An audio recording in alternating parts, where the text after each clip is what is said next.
안녕하세요. 저는 올해 60살이 된 여자이고, 저는 슬하에 아들 하나 있어요.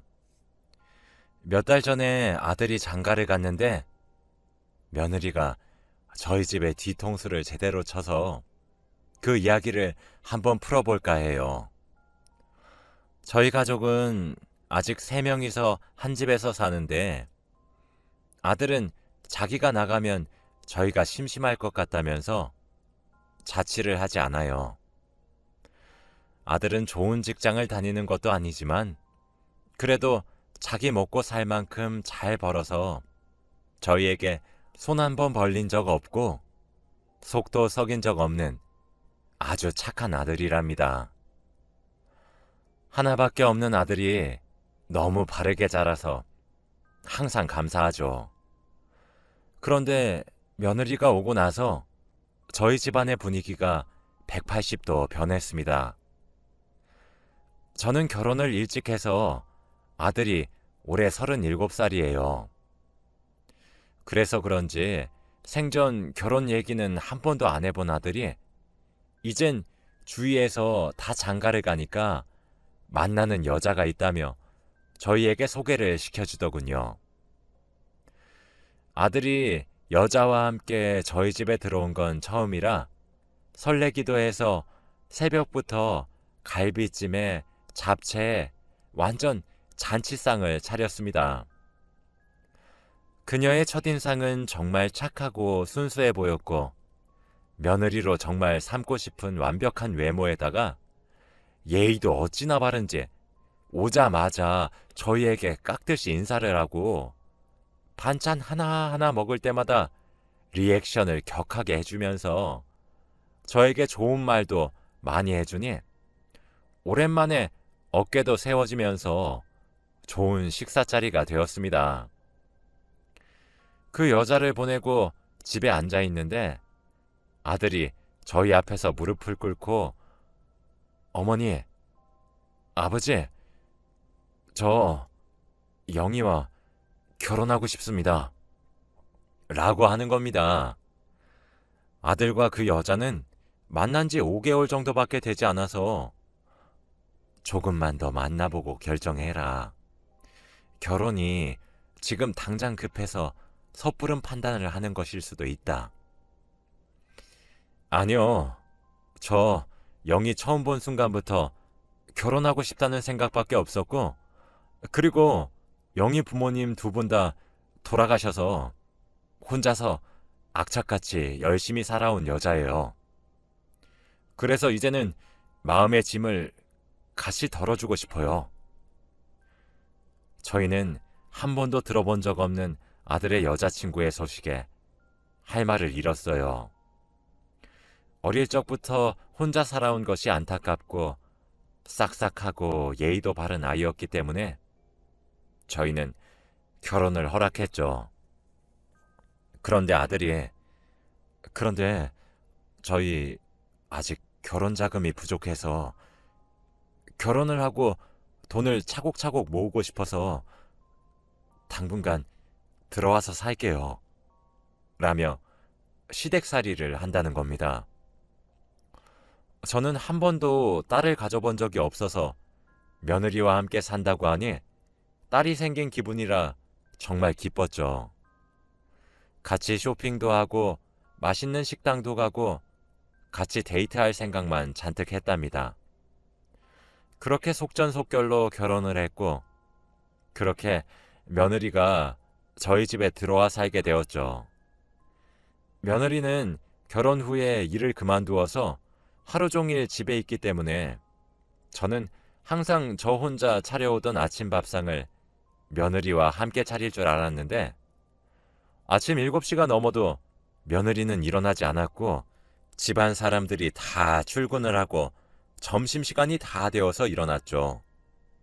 물론 아침 밥상을 차리는 게 필수는 아니지만 그래도 처음에는 일찍 일어나서 제가 아침 밥상을 차리는 것을 도와주는 것을 기대했는데 그래도 그때는 제가 너무 꽉 막힌 생각을 가진 줄 알고 며느리를 이해하려고 했습니다.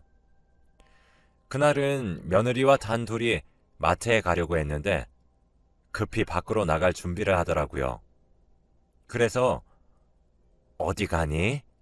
라고 물으니 친구와 약속이 있다며 급히 나갔고 그 집에는 저 혼자 남겨졌습니다.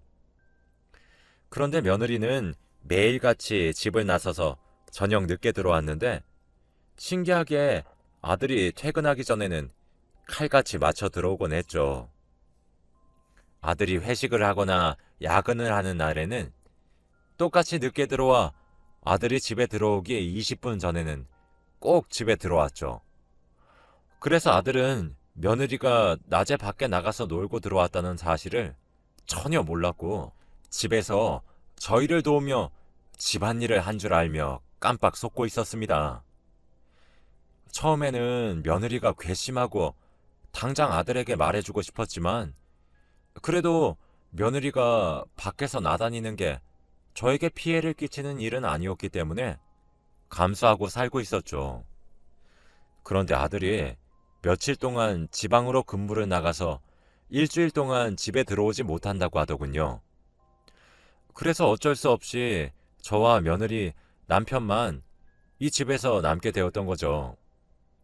저희 남편이 출근을 하고 난 이후 며느리는 점심에 일어나 밥을 먹겠다며 저보고 밥 좀 달라고 했고 밥을 차려주니 제가 차린 밥상을 먹으며 어머니, 국이 짜네요. 어머니, 김치가 너무 쉬었네요. 라며 찬소리를 하는 겁니다. 저는 아들이 없을 때만 저에게 다른 모습을 보이는 며느리가 너무 약올라서 그래? 그럼 네가 직접 차려 먹으렴? 이라고 한마디 했죠. 그런데 며느리는 한마디도 안 지고 어머니, 제가 이 집안의 한 사람으로서 음식 맛이 이상하다고 한 건데 그렇게 화낼 일이세요? 그리고 어머니, 지금 나이 많이 드셔서 입맛이 예전 같지 않으실 것 같아 젊은 제가 조언 한번 해드린 것 가지고 되게 뭐라 하시네요? 어머니 혹시 갱년기세요? 라며 제 성질을 팍팍 긁더군요. 저는 한마디 하면 20마디를 하는 며느리에게 더 이상 달려들 힘이 없어서 그냥 포기하고 제 할 일을 했습니다. 그래도 저희 아들에게는 잘하는 아내겠지 싶어 꾹 참고 넘어가려고 했어요. 그냥 이 집안에서 저만 감수하면 다른 사람들 눈에는 행복한 가정처럼 보였기 때문에 저 혼자 참고 지내기로 했습니다. 그런데 어느 날 마트에 갔는데 저희 동네는 작아서 이름만 대면 동네 사람들 안부를 다 아는 정도예요. 그런데 평소와 다르게 저를 대하는 눈빛이 다른 거 있죠? 원래 친하게 지냈던 사람들도 다 저를 멀리하고 뒤에서 수군대는 겁니다. 그런데 그때 뒤에서 이라는 소리가 들리며 저를 불쌍하다는 듯 쳐다보더군요. 저는 무슨 영문인지 몰라서 저희 동네에서 가장 친한 이웃집의 오키라는 친구에게 달려갔죠. 그런데 오키는 저에게 며느리가 쏟아낸 저희 집안 이야기를 들려주었습니다. 알고 보니 며느리는 온갖 험담뿐만 아니라 말도 안 되는 거짓말까지 하고 다녀서 동네에는 저희 집안 이야기만 잔뜩이었습니다. 이때까지 며느리가 저에게 했던 만행들은 오로지 저에게만 피해가 가고 그래서 참고 지내려고 했지만 저희 남편과 아들에 대한 험담은 도저히 참을 수 없어 집으로 달려가 며느리에게 한 소리 했습니다. 그런데 그날은 주말이라 아들도 집에 있었고 남편도 집에 있었죠. 그런데 생전 처음 보는 저의 모습에 다 당황을 했고 저는 며느리에게 이때까지 참아왔던 말들을 며느리의 얼굴에 내뱉었습니다.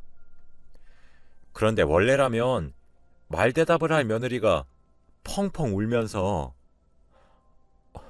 어머니, 도대체 왜 이러세요? 갑자기 제가 도대체 뭘 그렇게 잘못했나요? 라며 자기는 처음 듣는 소리라는 식으로 말을 하였죠. 아들은 엄마 미쳤어? 왜 그래? 라며 의아해했고, 저는 아니, 사람들이 동네에 떠도는 헛소문을 다 얘가 퍼뜨렸다고 한다. 라고 했죠. 그런데 며느리는 끝까지 모른 척하며 어머니, 제가 정말 안 그랬어요. 대체 누가 그런 말을 했는지 모르겠지만 전 정말 안 그랬어요. 그리고 어머니, 제가 이 말까진 안 하려고 했는데 저를 왜 싫어하세요? 저는 정말 어머니와 잘 지내보려고 했는데 저를 항상 내치기만 하시고,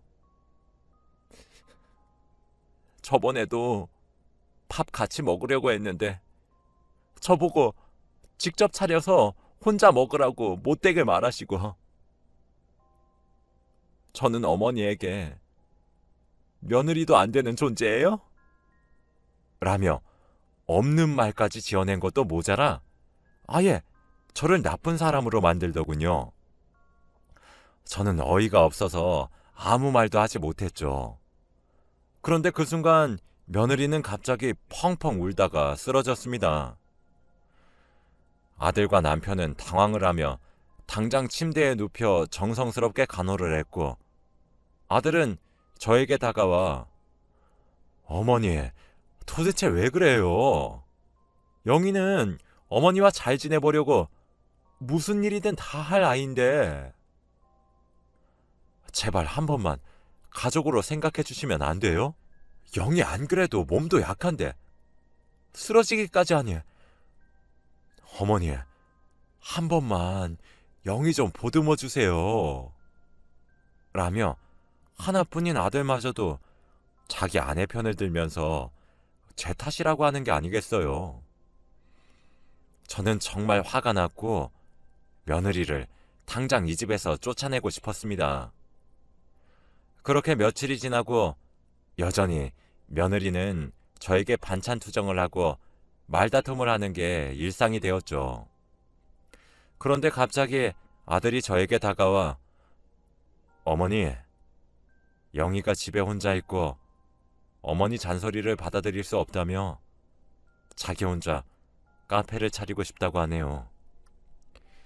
그런데 저희가 아직 자금이 부족해서 그런데 혹시 조금만 빌려주실 수 있을까요? 라고 말을 하더군요. 하다 이제 돈까지 뺏어가려고 하다니.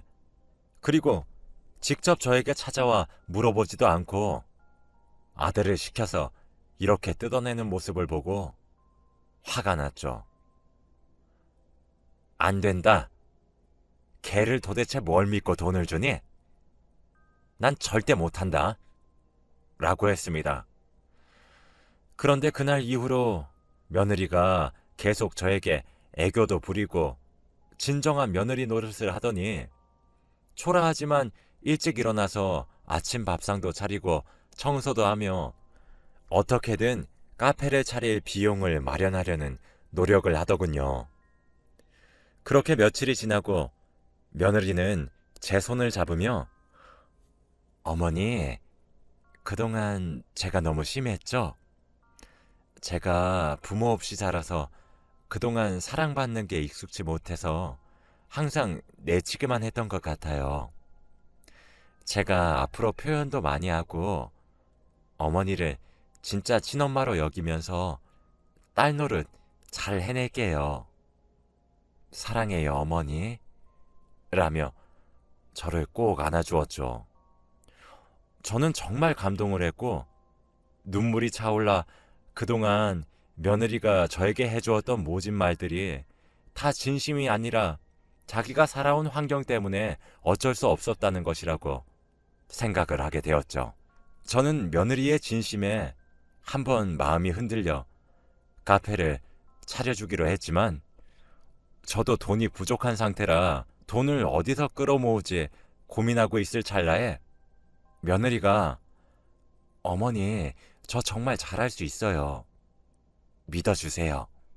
라며 저에게 부탁했고 저도 진정 딸이라고 생각하면 이 정도는 기꺼이 해줄 수 있다는 생각에 큰맘 먹고 주택담보대출을 해주며 카페를 차릴 비용을 지원해 주었습니다. 며느리도 카페가 잘 되면 이 돈을 배로 갚는다고 했고 저희 집안의 행복을 위해서라면 이 정도는 거뜬히 할 수 있다고 생각했기 때문에 저는 기뻤습니다. 그런데 카페는 생각만큼 잘 되지 않았고 대출금을 갚기 위해서는 저도 일을 해야 하는 상황까지 놓이게 되었죠. 그래서 저는 어쩔 수 없이 목욕탕 청소일까지 하며 대출금을 갚는데 한몫을 하려고 노력했답니다. 그런데 대출금은 아무리 갚아도 줄어들지 않았고 며느리는 카페를 나가서 열심히 일을 하지 않는지 카페에서 번 돈으로 대출금을 갚기에는 턱도 없었습니다. 얘야, 혹시 카페 일이 잘 안 되니? 어머니, 알아서 할게요. 저도 요즘 너무 힘들어요. 라며 제 말을 듣는 둥 마는 둥 했고 그렇게 카페는 얼마 지나지 않아 문을 닫게 되었습니다. 아직 대출금이 산더미처럼 쌓여 있는데 무책임하게 카페 문을 닫는 며느리를 보며 너무 한심했고 괜히 돈을 빌려준 것 같은 생각만 들게 되었습니다. 그런데 며칠 뒤에 갑자기 어머니, 제가 옷가게를 하고 싶은데 혹시 조금 빌려주실 수 없을까요? 라며 아직 카페 대출금도 다 갚지 못했는데 이번에는 옷가게를 하고 싶다며 저와 남편을 설득하더군요. 얘야, 카페 문 닫은 지 얼마나 됐다고 옷가게니? 그리고 우리가 돈이 어딨다고 계속 빌려달래. 어머니, 진짜 마지막이에요. 저번과는 달라요. 이번에는 정말 확실하다고요. 라고 했죠. 얘야, 나도 해주고 싶지만 이 집까지 팔아버린 마당에 우리가 돈이 어딨다고. 이제 돈 나올 구멍도 없어. 라며 말렸죠. 그래도 며느리가 울며 불며 부탁하길래 주변 지인들한테 손을 벌려 사람 한 명 누울 정도로 동네에 아주 작은 옷가게를 해주었습니다. 정말 저희 가족은 바보 같은 행동인 것을 알면서도 하나밖에 없는 며느리가 그렇게 울며 불며 매달리니 부모도 없이 저렇게 사는 애가 너무 애처로워 어쩔 수 없었습니다. 지금 생각을 해보면 왜 그렇게 마음이 약해져 있었는지 정말 후회스럽긴 하네요. 그래도 옷가게는 카페보다 다행히 더 잘 돼서 주위에 손 벌린 돈부터 먼저 차근차근 갚아나가고 며느리도 저희에게 감사해야 하는 것 같아서 어느 정도 집안이 일어설 기미는 보였죠. 그런데 며칠 뒤 집안 청소를 하다가 식탁 위에 놓여져 있던 며느리 휴대폰에서 알람이 울려 보았더니 문자가 왔더군요. 그런데 문자 내용이 그래서 그 할망구는 아직도 그렇게 멍청해? 라고 적혀 있더군요. 저는 어떤 할머니를 그렇게 칭하면서 대화를 나누는지 궁금해서 며느리 몰래 휴대폰 속 대화 내용을 읽었죠. 그런데 그 내용은 정말 가관이었습니다. 그건 며느리와 며느리의 친구가 한 대화였고 저희 집안 욕을 하는 대화가 대다수였거든요. 할망구는 바로 저를 칭하는 별명이었던 거죠. 아니, 내가 좀 울면서 연기하니까 그 할망구가 좀 불쌍해 보였는지 돈을 어디서 또 구해왔더라니까. 돈이 계속 어디서 나는지 없다고 없다고 하면서 콕 찌르면 또 돈이 나오고 막 그런다? 야, 너 시집 잘 갔다. 남편 복은 좀 없는 것 같더만 시댁 복은 좀 있나 봐. 남편은 순 바보지. 지 엄마는 다 뒷전이고 내 말만 들어주고 그리고 내가 할망구한테 못되게 군 거 다 지 아들한테 말해서는 나 완전 몰아세우고 그래서 내가 저번에는 쓰러진 척까지 했다니까. 그러니까 남편이 달려와서는 지네 엄마한테 화내고 진짜 집안꼴 잘 돌아간다. 진짜 예전부터 거짓말 하나는 기가 막히게 잘했다니까. 그래도 네가 거기서 살면서 카페도 차리고 옷가게도 차리고 부러워. 나도 그런데 시집 가고 싶다. 여기 사람들 다 바보라서 내 손바닥 위에 있거든. 내 마음대로 조종할 수 있어. 너도 이런데 시집 가라. 좋다. 라며 저희 집안을 조롱하는 대화 내용과 저번에 저와 말다툼을 하다가 쓰러진 것이 다 쇼라는 사실까지 알아버렸죠. 저는 화가 너무 치밀어 올라서 눈물까지 나버렸고 그 여자에게 빌려준 돈이 너무 아깝고 한순간 정말 딸처럼 여겼던 사람이 이런 배신을 하니 억장이 무너졌습니다. 며느리가 이 모습을 보기 전에 당장 휴대폰으로 몰래 대화 내용을 찍었고 며느리의 반응을 보기 위해 휴대폰 동영상을 안 보이는 곳에 몰래 설치했죠. 그때 화장실에서 나온 며느리에게 문자 내용을 들이대며 얘, 이게 무슨 말이니? 라고 하니 어머님, 보셨어요? 아니, 이건 그냥 변명할 생각 마라. 또 아들한테 가서 이것도 내가 하는 거짓말이라고 할 거니? 어머니, 대체 어디가 거짓말이에요? 저는 거짓말한 게 하나도 없어요. 그때 쓰러진 척 한 거는 그냥 장난이었는데 그렇게 다들 속으실 줄 몰랐죠. 연기가 그렇게 형편이 없었는데 깜빡 속다니. 그건 제 잘못이 아니잖아요. 그리고 옷가게랑 카페도 다 어머님이 해주신 거고요. 도대체 제가 잘못한 게 뭐죠? 라고 말대꾸를 하더라고요. 저는 당당한 며느리의 모습에 뺨을 내리쳤고 며느리는 맞은 뺨을 부여잡으며 어머니, 지금 저 치셨어요? 라며 제 뺨을 때렸습니다. 저는 생전 태어나서 처음 맞아보는 뺨에 할 말을 잃었고 그리고 그 뺨을 저보다 한참 어린 며느리에게서 맞게 되다니 너무 자존심이 상했어요. 저는 뺨을 부여잡고 땅바닥을 한참을 내려다봤죠. 그런데 그때 아들이 집에 왔는데 제가 뺨을 부여잡고 있는 모습을 보고 아들은 처음으로 제 편을 들어주며 당신 미쳤어? 설마 어머니 뺨을 때린 건 아니지? 여보, 나 절대 아니야. 내 말 믿어줘. 어머니 지금 연기하는 거라니까. 어머니, 무슨 말이라도 해보세요. 네? 저는 겨우 정신을 차리고 며느리의 말을 들었죠. 어머니가 갑자기 내 뺨을 때렸어. 그리고 내가 왜 때리냐고 했고 여보가 집에 들어오니까 갑자기 이렇게 자기가 맞은 척하고 있는 거라니까.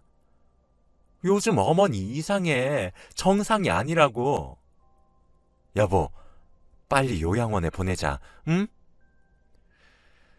저는 며느리의 말에 어처구니가 없어서 곧장 몰래 녹화하고 있던 휴대폰을 찾아서 동영상을 아들과 며느리에게 보여주었고 며느리의 표정은 사색이 되었어요. 한동안 정적이 흘렀죠. 아들에게 휴대폰에 찍어두었던 대화 내용도 다 보여주었고요. 아들은 한동안 말이 없더니 며느리 보고 당장 이 집에서 나가. 이 한마디만 했습니다.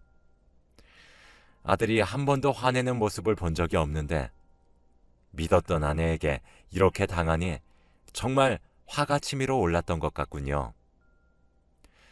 그렇게 며느리는 도망치듯 집을 뛰쳐나갔고 저희는 경찰서에 신고란 신고는 다 했고 온갖 죄목은 물론 그리고 이혼까지 물론 처리했습니다.